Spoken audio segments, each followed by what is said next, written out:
आपण केलेले pre mapping जर पाहायचं असेल तर मोबाईलच्या सहाय्यानं QR च्या सहाय्यानं आपण आपलं BLO लॉग इन संगणकावर करू शकतो. त्यानंतर आपण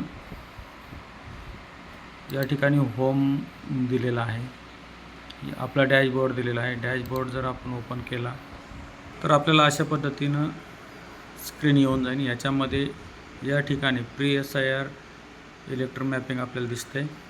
याच्यावर जर क्लिक केली तर आपण आपल्या भागामध्ये केलेल्या ज्या याद्या आहेत, जे प्री मॅपिंग केलेलं आहे ते आपल्याला या ठिकाणी दिसून येईल. यामध्ये आपलं पार्ट नंबर सिलेक्ट केला की या ठिकाणी सबमिट करा. त्यानंतर या ठिकाणी view pre SIR mapping with anomalies म्हणून दिलेलं आहे. याच्यावर क्लिक जर केलं आपण तर आपल्याला आपण केलेलं जे काम आहे ते या ठिकाणी पूर्णतः दिसणार आहे.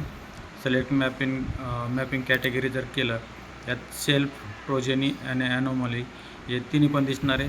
तुम्हाला जी यादी पाहायची आहे, समजा या ठिकाणी मी ॲनोमली ओपन केलं तर मला पूर्ण ॲनोमलीची माझी जी यादी आहे ती मला या ठिकाणी दिसून येते. ही पूर्ण ॲनोमलीची यादी आहे अशा पद्धतीनं. किंवा तुम्हाला जर वाटलं की बाबा मला सेल्फ पाहायची आहे तर सेल्फवर क्लिक करा, इथं सबमिट करा आणि त्यानंतर पुन्हा तुम्हाला खाली हे सेल्फची यादी आलेली असेल. अशा पद्धतीनं आपण प्री मॅपिंग केलेली आपल्याला पाहायला मिळेल.